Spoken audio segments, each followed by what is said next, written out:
இன்று தை கிருத்திகை. இந்த நாள் சாதாரணமான நாள் மட்டும் கிடையாது. நம்முடைய கஷ்டங்கள் அனைத்தையுமே தீர்த்து பணம் வெள்ளம் போல நம்மிடம் வந்து கரை சேர்க்கக்கூடிய அற்புதமான நாள். இந்த நாளில் நாம் கேட்க வேண்டிய முருகப்பெருமானுடைய ஸ்தோத்திரத்தையும் தை கிருத்திகையின் விசேஷத்தையும் இன்றைய பதிவில் தெளிவாக பார்க்க போகின்றோம். பதிவுக்குள்ள போறதுக்கு முன்னாடி இதுதான் முதல் முறையா நம்ம சேனலுக்கு வந்திருந்தா சப்ஸ்கிரைப் பட்டனை கிளிக் பண்ணுங்க. தினந்தோறும் உபயோகமான ஆன்மீக பதிவுகளை பெற நோட்டிபிகேஷன்ல இருக்கிற பெல் ஐக்கானை கிளிக் பண்ணுங்க.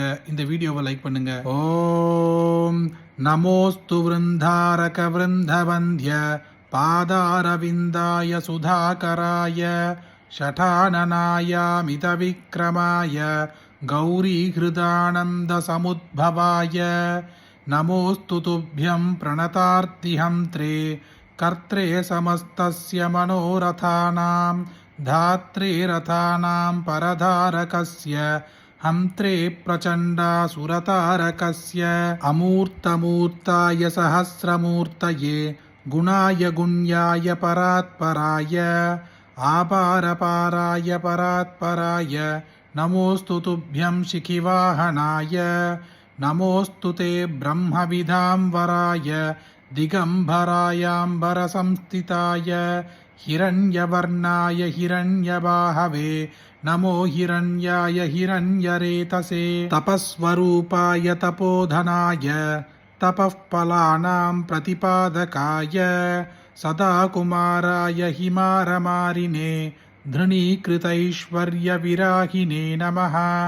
नमोऽस्तु तुभ्यं शरजन्मने विभो प्रभातसूर्यारुणतं तपङ्क्तये बालाय चापारपराक्रमाय शान्मातुराय लमनातुराय मीडुष्टमायोद्धरमीडुषे नमो नमो गणानां पतये गणाय नमोऽस्तु ते जन्मजराधिकाय नमो विशाखाय सुशक्तिपाणये सर्वस्य नाथस्य कुमारकाय क्रौञ्चारये धारकमारकाय स्वाहेय काङ्केय च कार्तिकेय शैलेय तुभ्यं सततं नमोऽस्तु। श्रीस्वामिनाथं सुरवृन्दवन्द्यं भूलोकभक्तान् परिपालयन्तं श्रीसख्यजातीरनिवासिनं तं वन्दे गुहं तं गुरुरूपिणं नः। श्रीस्वामिनाथं भिषजां वरेण्यं सौन्दर्यगाम्भीर्यविभूषितं तं भक्तार्तिविद्रावणदीक्षितं तं वन्दे गुहं तं गुरुरूपिणं नः। श्रीस्वामिनाथं सुमनोज्ञपालं श्रीपार्वतीजानि गुरुस्वरूपं श्रीवीरभद्रादिगणैः समेतं वन्दे गुहं तं गुरुरूपिणं नः। श्रीस्वामिनाथं सुरसैन्यपालं सुराधिसर्वासुरसूतकं तं विरिञ्जिविष्णवादिसुसेव्यमानं वन्दे गुहं तं गुरुरूपिणं नः।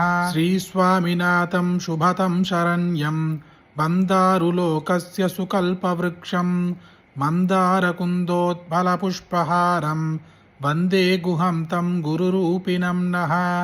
श्रीस्वामिनाथं विबुधार्क्यवन्द्यं विद्याधराराधितपादपद्मम् अहोभयावीवितनित्यतृप्तं வந்தே குஹம் தம் குருரூபிணம் நஹ. கிருத்திகை நட்சத்திரத்தில்தான் முருகப்பெருமான் அவதரித்தார். ஸ்கந்த புராணத்தின்படி சிவபெருமானின் 3வது கண்ணிலிருந்து 6 சுடர்களாக முருகப்பெருமான் பிறந்தார். அக்னி தேவரும் வாயு தேவரும் முருகனின் 6 சுடர்களையும் சரவணப் பொய்க்கு எடுத்துச் சென்றனர். சரவணப் பொய்கையில் உள்ள தாமரை மலர்களிலிருந்து பெறப்பட்ட 6 குழந்தைகளை கார்த்திகை பெண்கள் பராமரித்தனர். முருகப்பெருமானின் தந்தையான சிவபெருமான் தனது பக்தர்கள் அனைவருக்கும் தை கிருத்திகை அன்று முருகப்பெருமானை வழிபட்டால் அவர்களின் விருப்பங்கள் எல்லாமே நிறைவேறும் என்று வாக்களித்து அனைவரையும் அருள்பாலித்தார். அப்பேற்பட்ட வரங்கள் அனைத்தையுமே அள்ளித்தரக்கூடிய நாள்தான் இன்று தை கிருத்திகை. இன்றைய பதிவில் பார்த்த முருகப்பெருமானின் மந்திரத்தை பக்தியோடு ஒரு முறை கேட்டாலே எப்பேற்பட்ட கஷ்டம் இருந்தாலும் எவ்வளவு பெரிய கடன் தொல்லைகள் இருந்தாலும் அவ்வனைத்தும் நீங்கி பணம் என்பது வெள்ளம் போல நம்மிடம் வந்து கரை சேரும். அப்படிப்பட்ட அற்புதமான இந்த ஸ்தோத்திரத்தை உங்களுக்கு தெரிஞ்ச எல்லாருக்கும் கட்டாயம் பகிருங்க. இந்த வீடியோவை லைக் பண்ணுங்க. நாளைக்கு மற்றொரு பதிவில் சந்திப்போம். ஹரி ஓம் மகா பெரியவா போற்றி.